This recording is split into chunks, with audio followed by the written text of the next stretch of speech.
Hey there, Mike Seeklander with Wilson Combat, and I want to give you 3 key tips that will hopefully help you pull the trigger in a more efficient manner that will result in more speed and accuracy. And I'm guessing that most of you want to shoot faster and more accurate. These 3 things are very, very simple, but I want to break them down into some small details.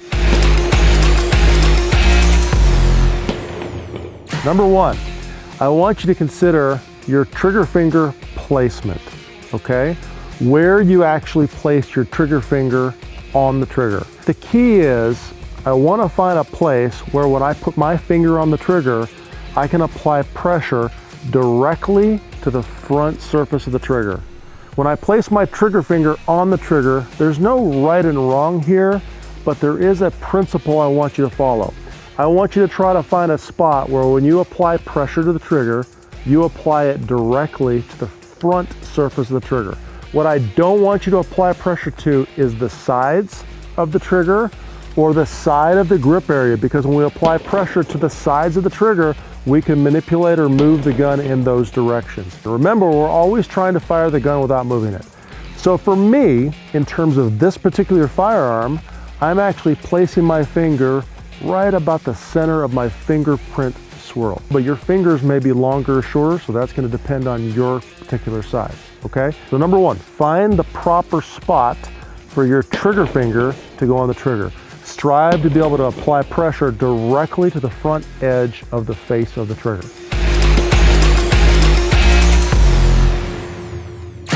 Number 2, when you're pulling the trigger, don't waste any time.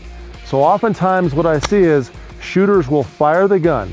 Now I'm going to falsely hold it to the rear when I'm dry firing, but you're going to understand the idea. When we fire the gun cycles, and then they slowly reset to the click to try to find that perfect spot, because the distance to the click is a shorter distance, and in theory that means it's going to be a faster reset time. But the problem is when we're firing a gun like that, that means we're firing, we're letting the gun recoil and return, we're waiting, and then we're slowly resetting the trigger when we should be doing the exact opposite. When I fire the gun, I should be firing the gun as quickly as possible and resetting the trigger as quickly as possible. Don't hold the trigger to the rear. The second the gun recoils, and believe me, you won't be able to reset the trigger during recoil. Nobody's that fast. But the second you perceive the recoil, begin the process of resetting the trigger and getting back to what we call the prep point of the trigger. And let me define that just so you can see it. The prep point is when we take the slack out of the trigger, we find a wall in the trigger. It's a wall because we feel a pressure wall. We call that the prep point. So when you fire the gun, if you require prepping the trigger, right, and most shots do, for most of you, fire the gun and reset to the prep point as quickly as possible for the next shot. So when you fire the gun, the second the gun fires, reset the trigger as quickly as possible. And I want to give you a little tip that I got from my buddy Rob Latham. The trigger press directly affects the accuracy of the shot. The trigger reset directly affects your speed. So if you want to shoot fast and accurately, you got to learn to reset the trigger as quickly as possible. Don't wait around. Reset the trigger and get it back to the prep point as quickly as possible.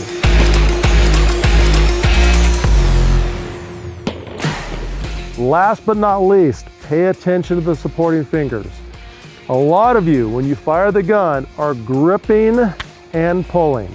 If I'm gripping and pulling the trigger at the same time, I will move the gun. So in comparison, what I want you to do is grip and then pull as many times as you need to for as many shots as you want to fire. So if I have these 3 fingers locking down on the grip and they're maintaining constant and hard pressure, when I pull the trigger, I will not move the gun. But when I do this, I'm maintaining the same grip pressure in my hand. So once again, let me cycle the slide. I want you to grip, maintain the grip pressure, and then pull the trigger. So watch it again. When I'm doing this, I'm gripping, then pulling. And keep in mind, the reason I'm showing you this with one hand is so you can see these 3 supporting fingers, not that I'm telling you how to shoot with one hand. So grip and then pull for however many shots you need to. Do not grip and pull, because with one-handed shooting or two-handed shooting, those are both going to move the gun, and that's bad. So remember this saying: grip, then pull, and I maintain the pressure. Once again, Grip and then pull. Don't grip and pull. And I want to leave you with this phrase or a thought. Good trigger control is good grip control. If you don't have good grip control, you'll never have good trigger control with the handgun. So there you have it, 3 key things.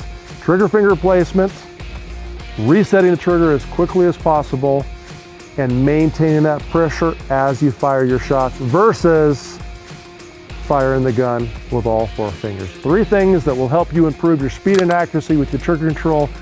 Give them a shot next time you go to the range. And by the way, if you haven't clicked the subscribe button, please subscribe to our channel and post your comments. If you like this kind of content, tell us. We like it, we love it. If you don't like it, tell us that as well, and we'll produce some different content for you. And if you have a question for me specifically, post it down there. They'll forward it to me, and I promise I'll answer you.